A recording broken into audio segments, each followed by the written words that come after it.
Well, again, we've been given a great privilege and blessing to be reassembled once more to partake in this time of worship and fellowship together. And now, as we enter into the time of our sermon, we are continuing our study on the history of wanderers. And what we are studying is an insight and view of why it is that people wander away. What is it that causes a person to have this desire? We are studying through 1 Corinthians chapter 10 and Paul's illustration and examples given to them of their history of their own family and of their own lineage. And looking back on the past and giving a study of wanderers so as to glean why this is happening. That way we can learn from the mistakes of the past. Last week, the first point that was brought out in Paul's letter was the fact of Israel's murmurings and complainings, and how it was that those things, the lack of gratefulness, thankfulness on their part for what God had done, caused them to go about in their wanderings in the wilderness, and that's what causes individuals to go off in that wandering today, is a lack of thinking back on what God has offered and what He's made available to us, and just simply being thankful for that. The next point in Paul's illustration is that of insolence.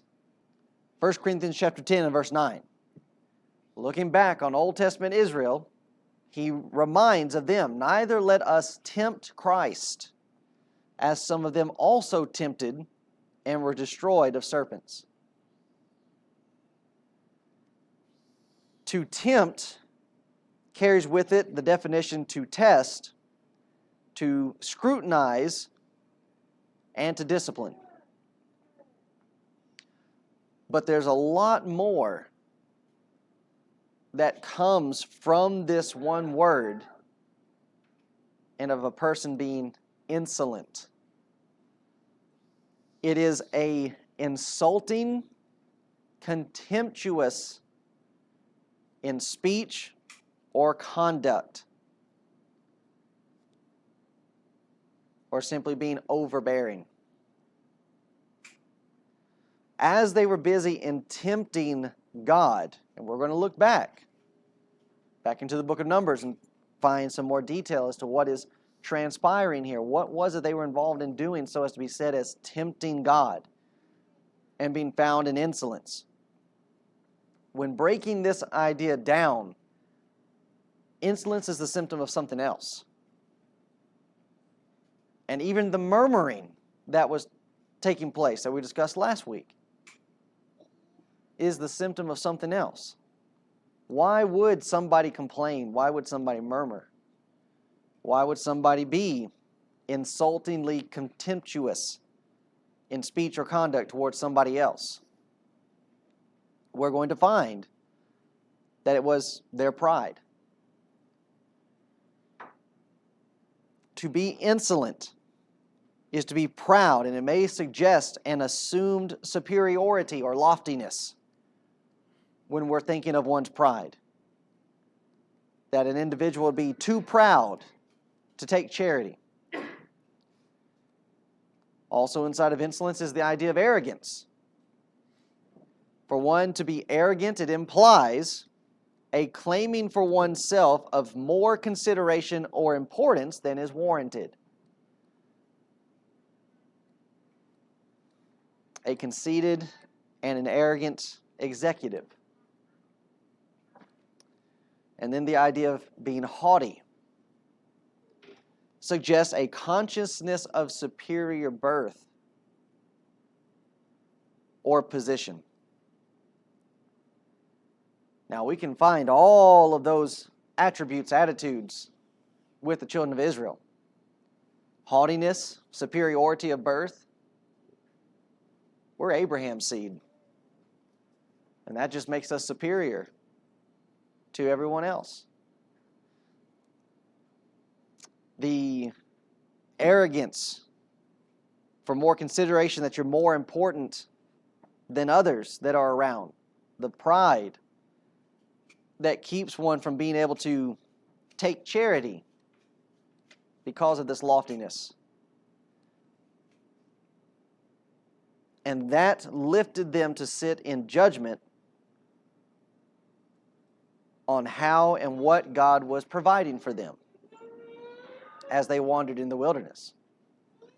But it goes a step deeper than that. Because when we consider the word contemptuous, which was in the definition for insolence, unjustly contemptuous. To be contemptuous is defined as manifesting, feeling, or expressing deep hatred or disapproval. The feeling or showing of contempt. And there's the problem. When we consider why it was that Israel tempted Christ, tempted God in the wilderness, that they were devoured by serpents, it ultimately boiled down to a deep hatred. A hatred that brews within and that is not properly dealt with erupts.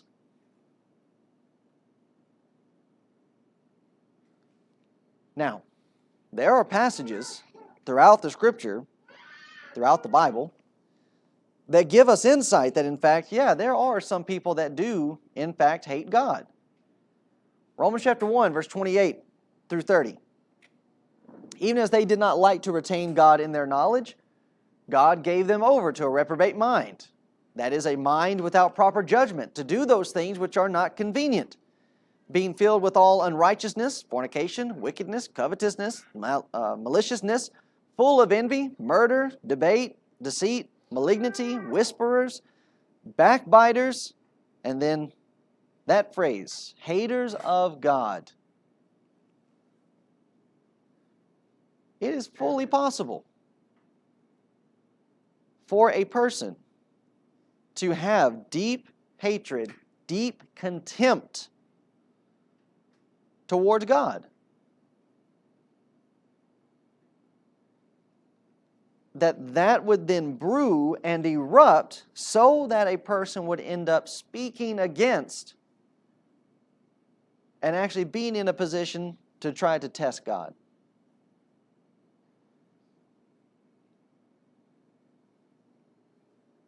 Now we will find that usually this hatred towards God does not first illustrate itself towards God. That in fact, it finds itself being brought out on brethren. But even before that hatred comes out on brethren, it's first seeded with a hatred towards God. Now, some might look at this passage and say, well, yeah, that's true, but this is discussing the Gentiles. Romans chapter 1 is all about the Gentiles, how they live. So yeah, when it comes to people that are lost out in the world, desiring to simply do these things that they want to do, those are individuals that hate God. But that can't apply to us. There's no way that this is going to find its application to Christians. But if you know the letter to the Romans, Romans chapter 2 brings all of this into play, and it lays it at the feet of the Jews.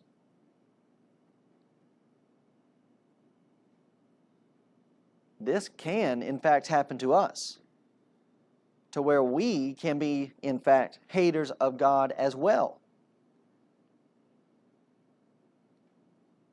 And thus leading us into that second area as to why people wander away from God. Even Jesus taught, Matthew chapter 6, that it is fully possible for us, as His followers, as His children, that we can in fact find ourselves hating God. Matthew 6:24, no man can serve two masters, for either he will hate the one and love the other, or else he will hold to the one and despise the other. Who are the masters that are in context, that are in conversation? Ye cannot serve God and mammon. Jesus is teaching to a Jewish audience, but this is teaching that applies to Christians today. You can find yourself in a position where you will end up hating God.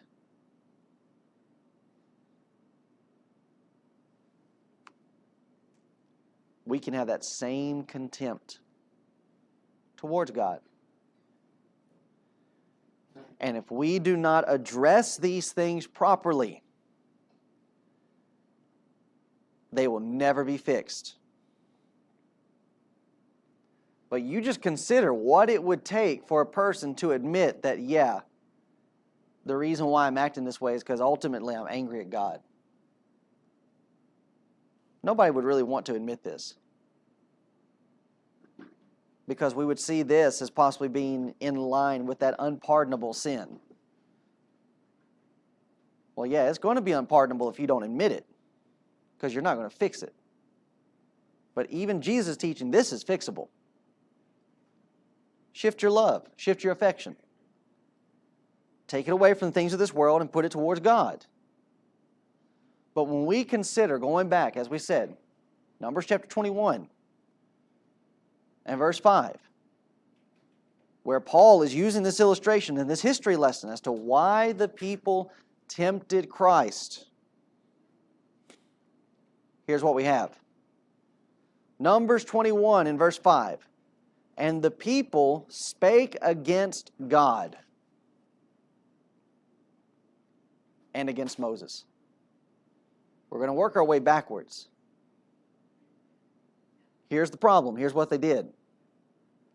Can you imagine somebody being so bold and so brash to actually stand up and to call God into question? Sure, I can. People do it today all the time. Well, here's what God says. I don't believe that. Here's what God says you need to do. Well, I think I'm going to do this.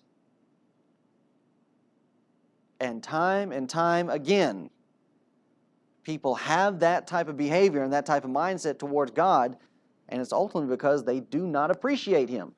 They do not love Him. And that they are holding some type of anger and contempt against what God has done. So we would stand back from our lofty position and just raise the question, how could they? To speak against God, questioning God's goodness, His direction, doubting God's provisions, challenging God's wisdom. And all of that boiled up to where it finally took place in action. First you think it, then you speak it.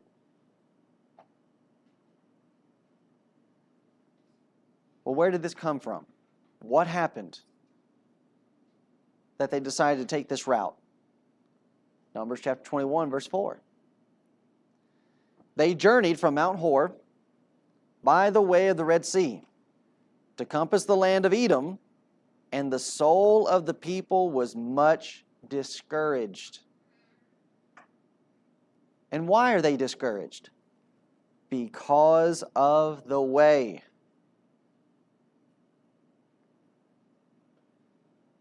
Just think about what's happening here. And if you read the full context, they've just had victory in battle. Some of their people were actually taken captive. They prayed to God for deliverance. God sends them out, and they're victorious, and they got their comrades back. They were able to go out and get their brethren. And it's after that good thing that God does for them, that they start looking around them and they'd get discouraged because of the way they're being led.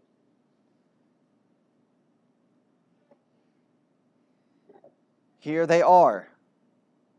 Other passages, Exodus in connection with what's being told in Numbers, and then you read over in Deuteronomy and the retelling, the second telling of the law and the events that carried on with them. You find out that during this time frame they felt cut down like grass.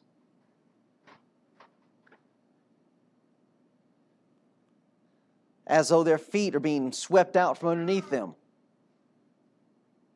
That here we've been victorious against these people, and we've not gone into the land yet. We compass the land of the Red Sea. We go around the land of Edom. Edom is another enemy.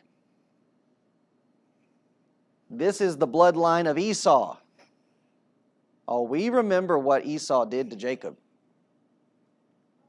There's bad blood here. And as the children of Israel are walking around in the wilderness, guess who's there to trouble them? Edom is out there troubling them.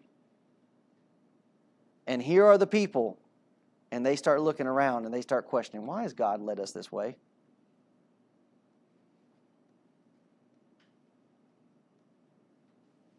They've let the wind be taken out of their sails. For what reason?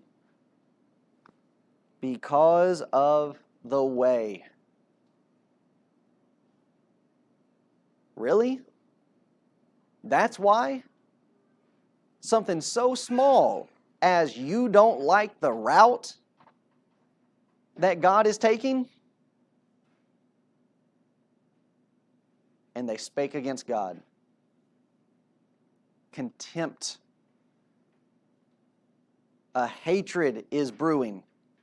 Notice verse 5 in its entirety. The people spake against God and against Moses, and here's what they said. Wherefore have you brought us up out of Egypt to die in the wilderness?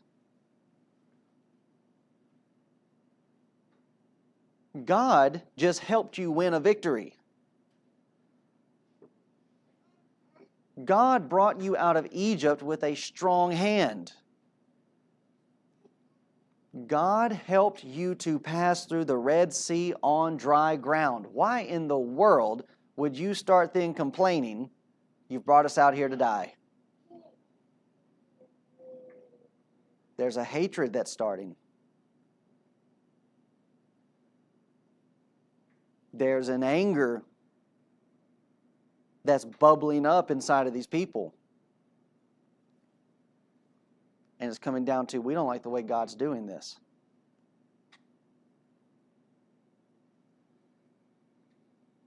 And look at how this transpires, just as we said. The people spake against God and against Moses.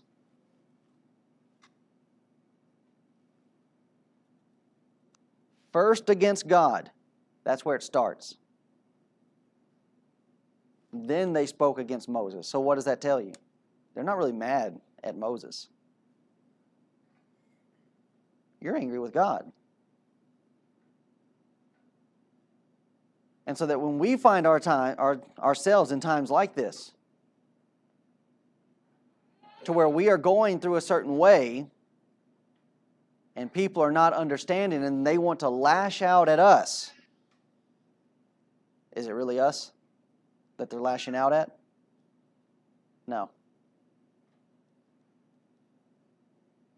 They're lashing out at God. Moses is just the messenger. I'm just the messenger. And that we are trying to head in the path of God, and because of the way in which we're going, you want to get angry and speak out. Take it up with God.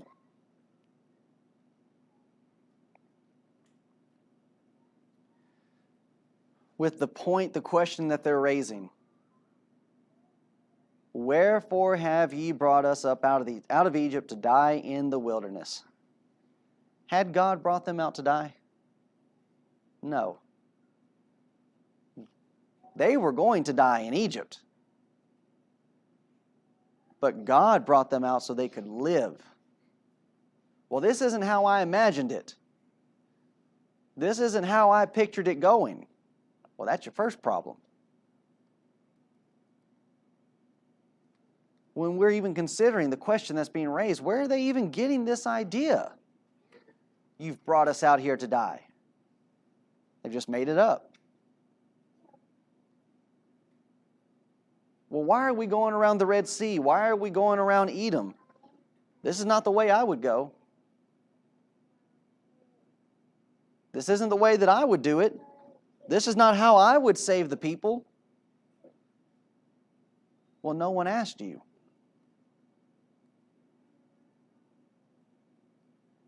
You're not leading this parade. God is. And they rose up in rebellion. And Paul calls it a testing. Well, we'll rise up and we'll complain. But God won't do anything. He won't correct us. He won't chastise us. You know, God's a bluffer. And we'll call His bluff. And Paul tells us that's the reason why they were consumed by the fiery serpents. Oh, you really want to test God?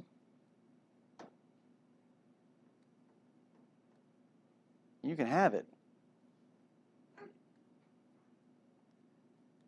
But it all stemmed from this dissatisfaction that then came into anger and hatred.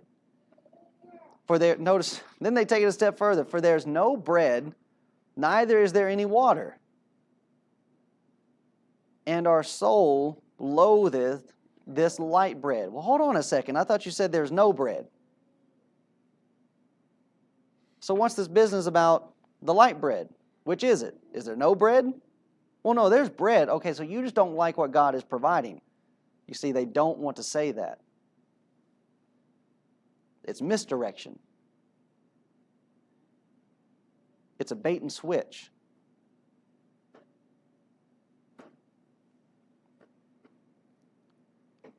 Anger blinds people to what they're actually doing. To where they would even make such an accusation and then immediately have to walk it back.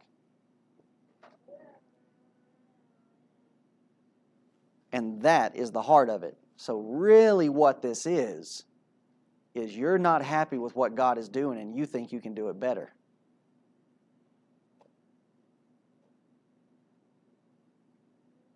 That's insolence. As we go through and we study these points from 1 Corinthians chapter 10, all of these points are connected. What would cause Israel to murmur and complain and not be thankful? Anger and hatred. Well, anger and hatred towards who? Towards Moses? No, Moses is just the messenger. You're really angry at God. And the person then would step back and try to reason within themselves, well, why would I possibly be angry with God? That's a good question. When we really think about everything that He's provided, there's no reason to be angry with God, but there's something you don't like.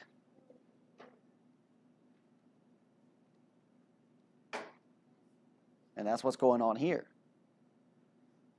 We don't like the way you're leading us. We don't like the way you're providing for us. And that goes on to where they get angry and they complain. And they wonder.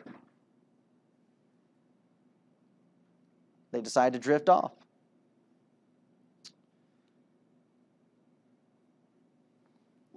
when we are thinking about and we're making the application for ourselves, here are these people and they become discouraged because of the way. That's what Jesus said would happen to Christians. The parable of the seed that's planted on the different soils. Why is it that the seed that's cast on the wayside soil did not even grow at all? Because of the way. The stony ground, thorny ground. They grew for a little while, but then they burn up. They're choked out. Why? Because the way of Christianity is not what they expected. And the ones that have no root are burnt up. The ones that are amongst thorns are choked because of the cares of the world. But there's also persecution in there. Many people obey the gospel, become Christians, and then because of the way, well, here's how God says you're supposed to be. I don't like that. I don't want to do that. And they wander off.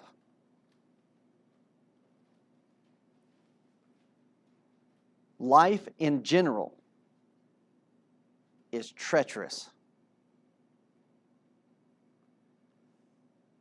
And then you put Christianity into the mix of it. And it makes it even more so. That as we are considering what we've been called to be, the children of God, and that He is leading us in a very specific way, do we have a Job type of faith that would say, though He slay me, that I will trust Him?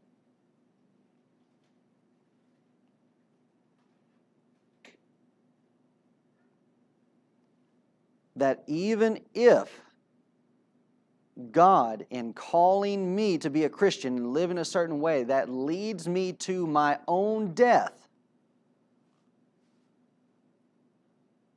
I will not complain. I will not get angry in what He's doing for me.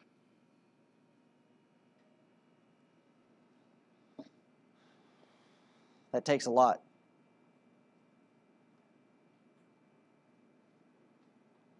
And even as we just studied the crucifixion of Christ in our Matthew study, Jesus could have fallen into this.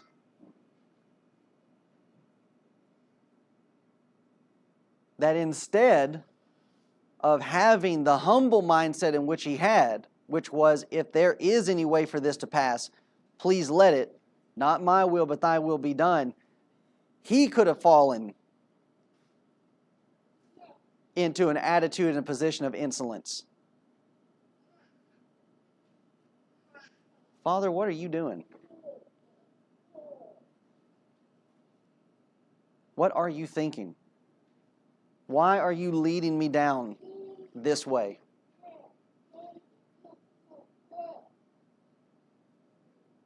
And start breeding contempt towards the Father. I knew you didn't know what you were doing.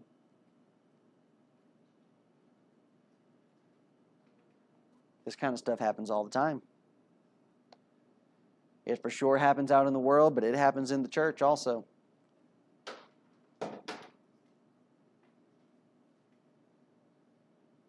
And we can spot it. And we can fix it. And this really helps us to fix things because it helps us from taking things personally. There are plenty of times that the children of Israel spoke out against Moses. And if Moses did not have a clear head on his shoulders, He could have taken all that extremely personal, and he could have overeaten, which granted, one time he did overreact. But it could have gone far worse than that. But in every situation, aside from one, Moses recognized what was really going on. The people are not angry with me. They're angry with God. And in that way, anything that transpires amongst the congregation of the Lord's people today, we can examine it and say, okay, have I done something? Was it me? No. Then who are they angry at? They're angry with God.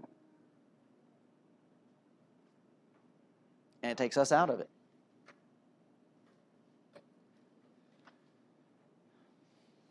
How often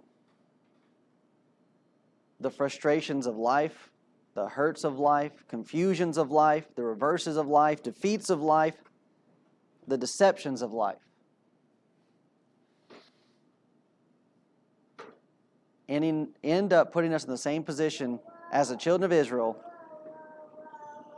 and that we'd get discouraged.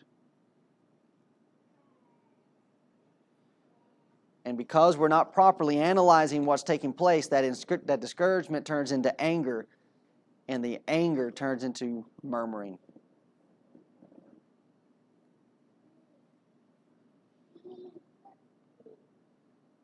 And many times people complain and they murmur and they don't even know what they're angry about.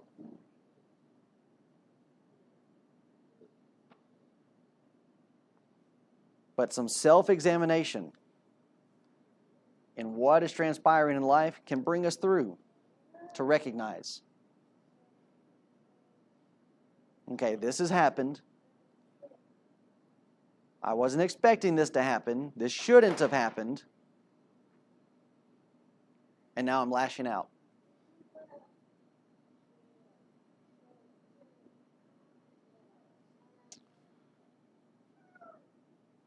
And we should not allow these things to discourage us. Because just as with the children of Israel, they should have been remembering the God that they were following. The God that they were serving. And that's what we should remember as well when we find ourselves in these positions. Frustration, hurt, confusion, defeats, deceptions. Do not be discouraged, but instead, remember Romans 8:28. We know that all things work together for good to them that love God, to them who are the called according to His purpose. Okay, Israel could not understand, why are we taking this long roundabout way instead of just heading straight into the promised land? God has a purpose. There is a reason why this is happening. And the text actually tells us it was designed so as to prove them and to test them. So what about for us? What about when we find ourselves going through these type of things? God, why is this happening? Could be a test. Could be a proving. It could be an exercise of your faith.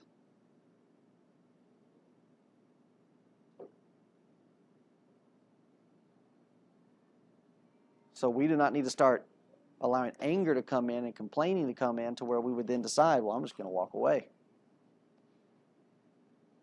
Had enough of this. I didn't sign up for this. And many times here's the question that comes into play. When it comes to this type of thing, do we doubt that God can in fact fulfill this passage? And I do not think that many people doubt it. I honestly believe that many people in reading this, everything will work out. Everything can work towards good. And that according to His purpose. It's more of a question, will God do this?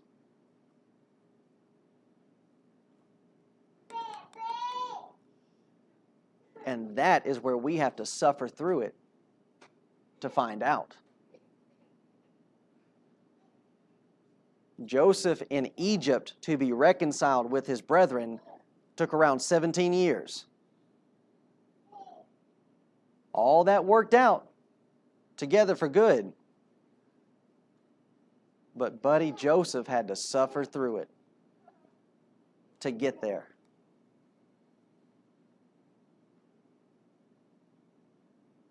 We do not need to give up hope.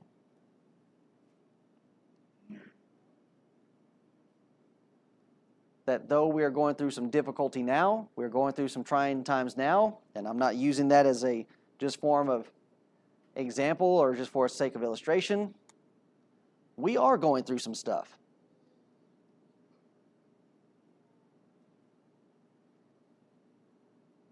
To the degree that it's very likely that we, like Israel, are questioning and we're getting discouraged because of the way things are going. Don't need to be.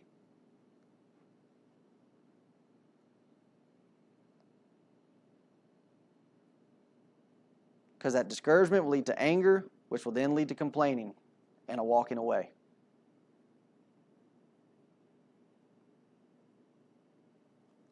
Okay, I do not fully understand what's happening here.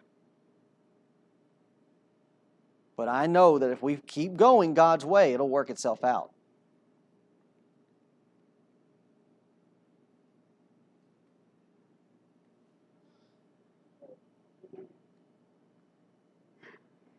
And that's what Israel should have been thinking. That's what Paul is encouraging the church at Corinth to remember. Yeah, you guys are going through a rough spot now. You got fornication in the congregation that's not even named among the Gentiles. But even that can work out for good. Because you start doing what God says, trusting what He says, it will bring the kind of correction that's needed. You cast that brother out, and he'll repent. You cast him out, that allows the rest of Corinth around you to be able to see and to notice, oh, these guys are taking this seriously. Do not get discouraged. Do not lose faith to where you end up wandering away and being destroyed. So once again, we are studying trials of life. But not just studying the trials of life, but how to use them. We grapple with things that have deeply hurt us to the depths of our very souls. And many times we fail to look for, and much less do we ever see, how our hearts can be refined, how our lives can be purified, and our character strengthened by the trials of life.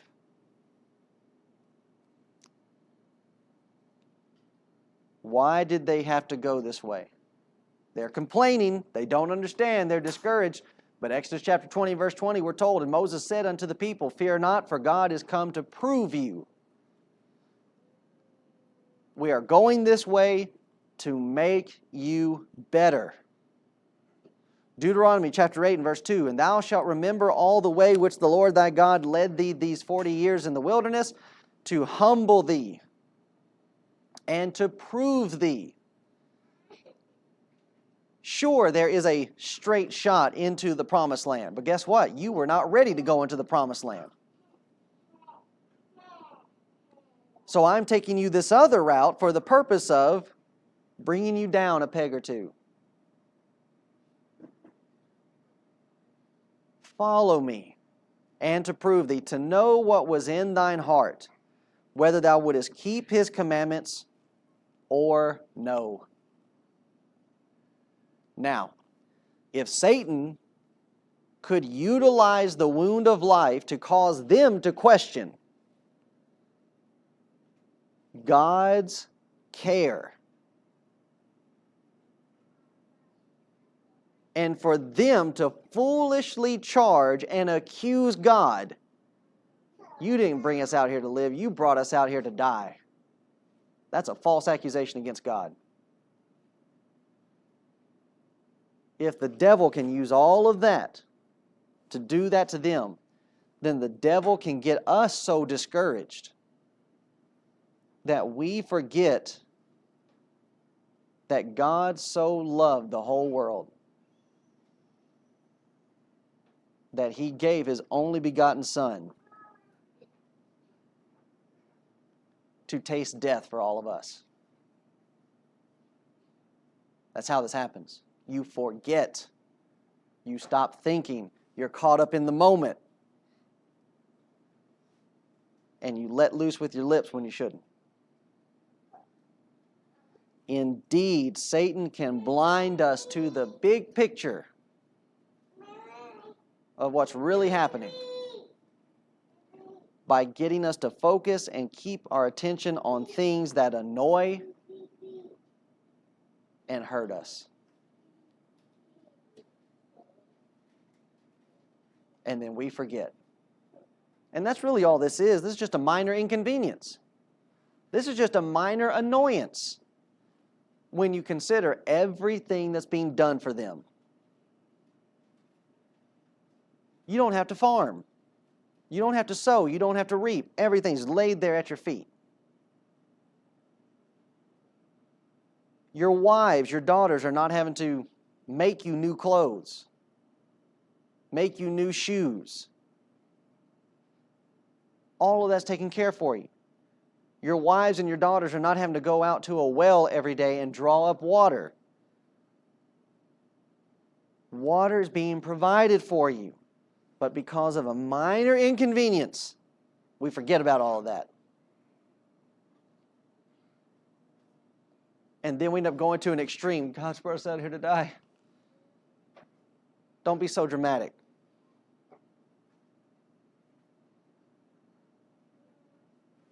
Just roll with it. And you'll find out that just as James said, James chapter 1, verse 2 and 3, my brethren, count it all joy when you fall into diverse temptations, knowing this, that the trying of your faith worketh patience. In order to realize this, when we go through trouble, when we go through trials, when we go through fights, we must view it from an eternal perspective, not the immediate moment.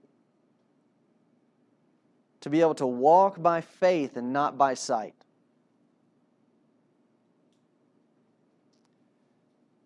That as the Bible describes it, we are pilgrims.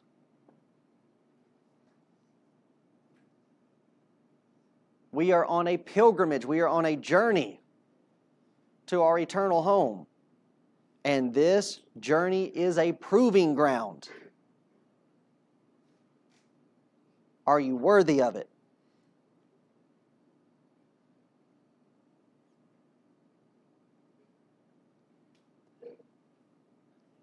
So as we are studying this information, and in the fashion in which we're doing it, has a twofold purpose. Number one, it is designed to edify and to strengthen us as members of the Lord's church, that we can find ourselves in the same problem as the church at Corinth, and we've got to alleviate these problems. We'll learn from history.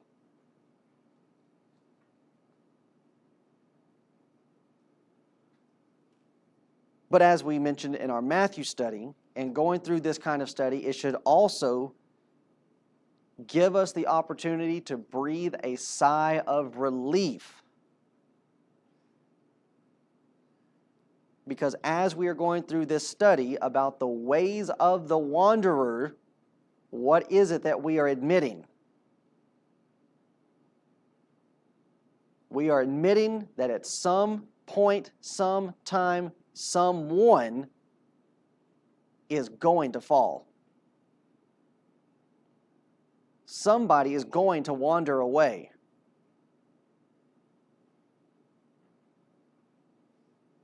which means there's no reason for us to play games as though nothing is wrong.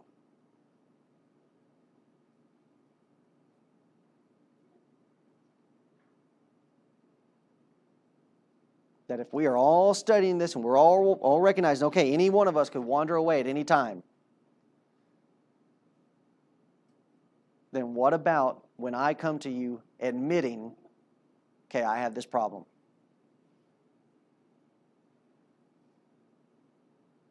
We are all already on the same page.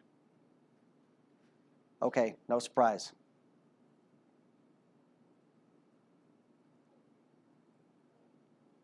This is expected. And then as this information is going out to those that are not members of the Lord's church, it's helping them to realize, okay, a lot of the doctrine that they're being taught, once you become a Christian, everything's fine, no possibility of falling away, once saved, always saved, that's not taught.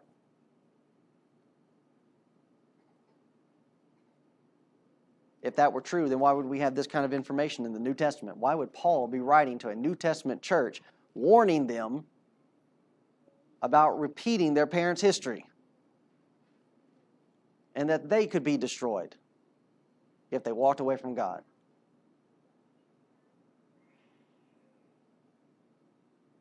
But then it's also letting them know that, okay, here's a group of people that's studying this information. They're willing to be gracious with each other. Then what about me? That if I were to come in to be with them, and I found myself wanting to wander away, how would they deal with me? Just the way we're studying it. That inside of the Lord's church, you are really getting the best kind of care. It's a care that does not simply wash over the problem. Oh yeah, we all sin. Oh yeah, this and that. Oh, there's a problem? Let's address it. There's a sickness. There's something that's bringing about an unhealthy body. Let's address it. Clean it up and move on. That we are doing our very best to take this information seriously. So for any that are not members of the Lord's church, we invite you to be, and we will help you with that with further study. But for us that are members of the Lord's church, take confidence. Do not give up hope.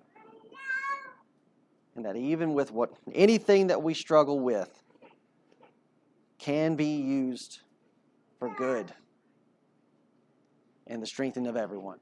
So if you're in need of prayers because of discouragement, we invite you to come.